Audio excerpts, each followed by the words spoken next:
people dead and up to 200 wounded after Palestinian police clashed with demonstrators in Gaza today. A South Carolina judge says he'll decide within 10 days whether to order a psychiatric evaluation for Susan Smith, charged with the drowning murders of her sons. And next on 2020, sexual predators behind bars beg for castration before they're released to molest again. For weeks, your Texas Ford dealers have been stocking up with new cars and trucks for the 95 sales drive. And they didn't bring just any trucks. They brought F-150s with 2.9% financing. 2.9% APR can lower your monthly payments over $50 a month. That's over $600 a year, almost $2,500 over 48 months. But this offer is only for a limited time, so see your Texas Ford dealer. Millions of us spend every Friday night with them. Ooh la la. Now find out the secret desires of the stars of ABC's Family Matters. It's been my dream to complete my first screenplay before I was 18. I ain't lying. I love this type of stuff. Melanie Lawson and Urkel take you on your own personal tour on the stage of one of the most popular TV shows in the country. And action. Behind the scenes of ABC's Family Matters begins Monday on Eyewitness News at 6. At Gallery Furniture, we don't do back order slips. You won't spend your hard-earned money and have to go home and sit on a back order slip for 12 weeks. No. Instead, folks, at Gallery Furniture, what we do is lunch. Come out and fill out a Save You Money Card application and get a delicious Subway sandwich absolutely free. Immediate delivery and immediate financing at Gallery Furniture. We don't do back order slips, but we do lunch for you. When you fill out this Save You Money Card application with a delicious Subway sandwich, Gallery saves you money. The final chapter of the Blue Ribbon Awards, tonight at 10. Good evening, I'm Hugh Downs. And I'm Barbara Walters, and this is 2020. From ABC News, around the world and into your home, the stories that touch your life. With Hugh Downs and Barbara Walters. This is 2020. Tonight, he's a dangerous man. A child molester who'll be back on the streets soon. I will eventually start murdering my victims. Now he's begging to be stopped, and he says only one thing will stop him. You want to be castrated. Castration, a radical treatment they won't let him have. Is it too cruel for sexual predators? What's cruel and unusual is what I do to children. Why can't we give him what he wants? John Stossel with a controversial punishment and a warning from sex offenders. Stop me or else. And white men, they're getting angry. They say they're losing jobs and promotions to women and minorities. This man says he didn't stand a chance for the job he wanted. There were 8 candidates referred. All 8 of them were black females. On this long list of new hires, only 5 are men. In the land of equal opportunity, being white and male. It's the kiss of death. Catherine Cryer with a sign of the times at workplaces across the country. White men, they need not apply. Plus, he captured a vanishing slice of American life and made himself a name. But now, thousands of his priceless photos are missing, stolen by his scheming wife. She stole his heart, his money, and his most cherished work. The heartbreak was that he loved her. Bob Brown with a story you'll never forget. A story of passion, betrayal, and treasures lost. The love of his life. Those stories tonight, November 18th, 1994, after this brief message.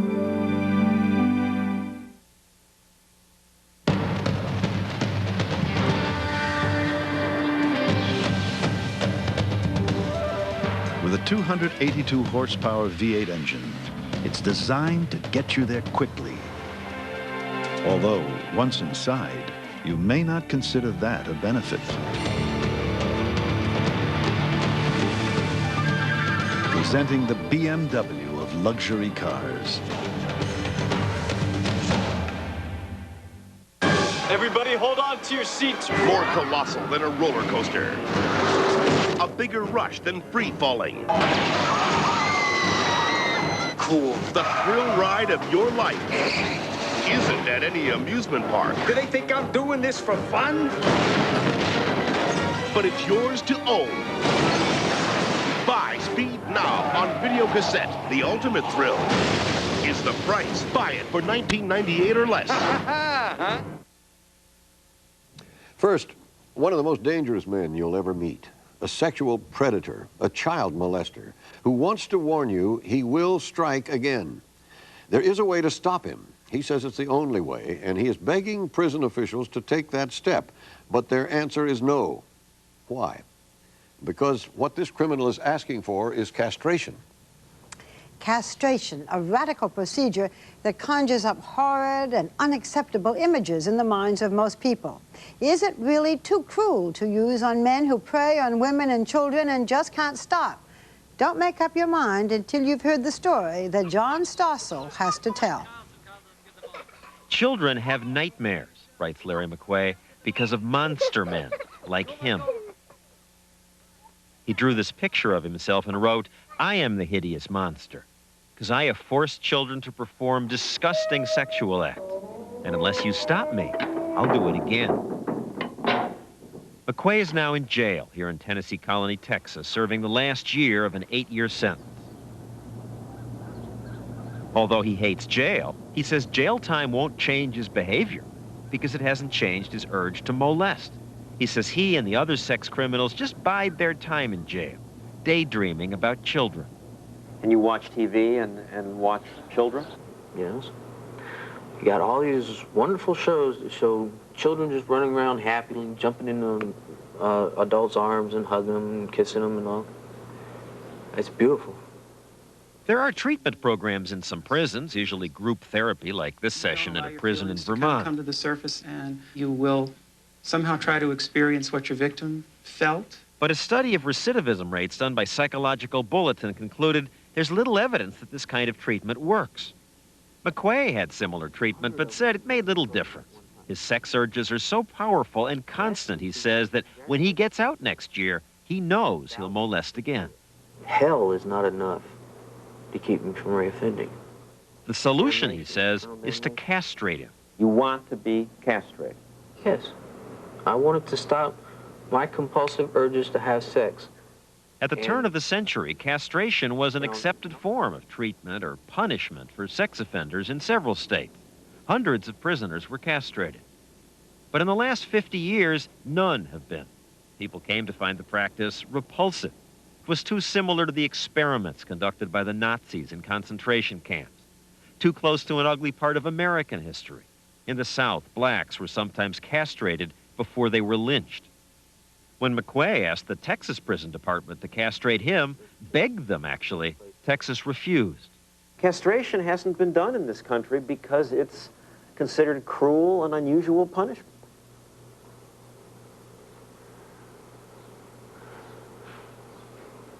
What's cruel and unusual is what I do to children. And they didn't ask for it. They didn't deserve it, but they got it. McQuay was caught molesting only once after forcing sex on a 6-year-old boy in this house in San Antonio, Texas. He got the boy to take showers with him and got away with sodomizing the boy for a year before he was caught. I manipulated his mother into thinking that I was trying to be her boyfriend so that I could be around her and rape her son. When did you first start wanting to do those things?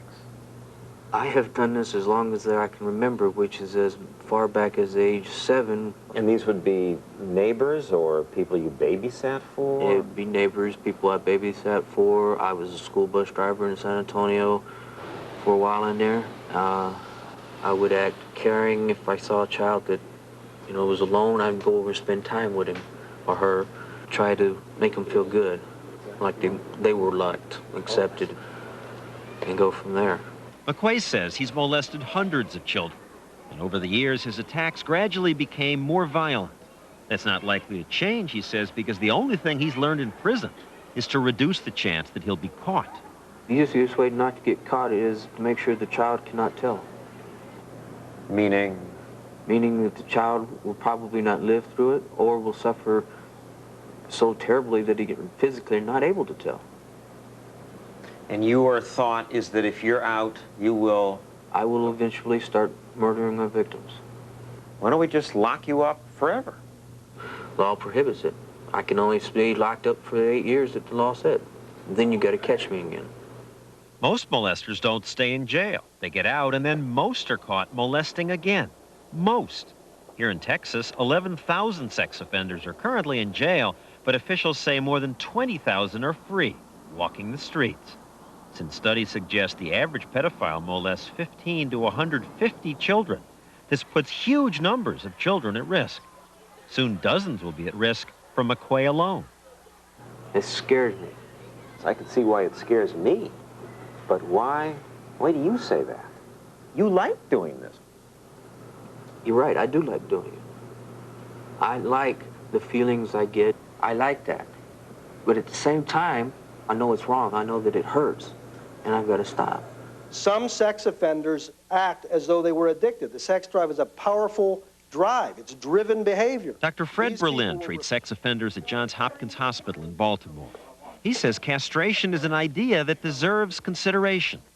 People say it's Nazi-like experimentation. I'm not sure people even know what castration is. A lot of people think it's what Lorena Bobbitt did, cutting off the penis. That's not castration. Castration is removing the testes, which produce testosterone, the hormone that, in a sense, fuels the sex drive. And not just the sex drive. Testosterone's also thought to be the hormone that makes men aggressive. It's what makes stallions harder to train, male animals more likely to fight, boys more likely to take chances and break laws than girls. Since many sex offenders have elevated testosterone levels, reducing testosterone has the potential to reduce sex crimes. Castrated people who had testosterone lowered that way committed very few sexual offenses subsequent to that intervention. That's simply one example. Studies on castrated sex criminals in Switzerland, Denmark, and Germany found that fewer than 5% were caught molesting again. That's a big improvement because normally 50% of sex offenders are rearrested within 3 years. What McQuay wants done might be reasonable? Mr. McQuay is coming back out. Lowering his sex drive can't increase the risk that he poses to the community. There is some chance, perhaps a significant chance, it will make him safer. But rather than surgical castration, Berlin and some other psychiatrists advocate chemical castration. We now have medicines that can lower testosterone. Dr. Berlin's clinic is one of just 5 around the country that now treat sex offenders by giving them weekly shots of a chemical called Depo-Provera.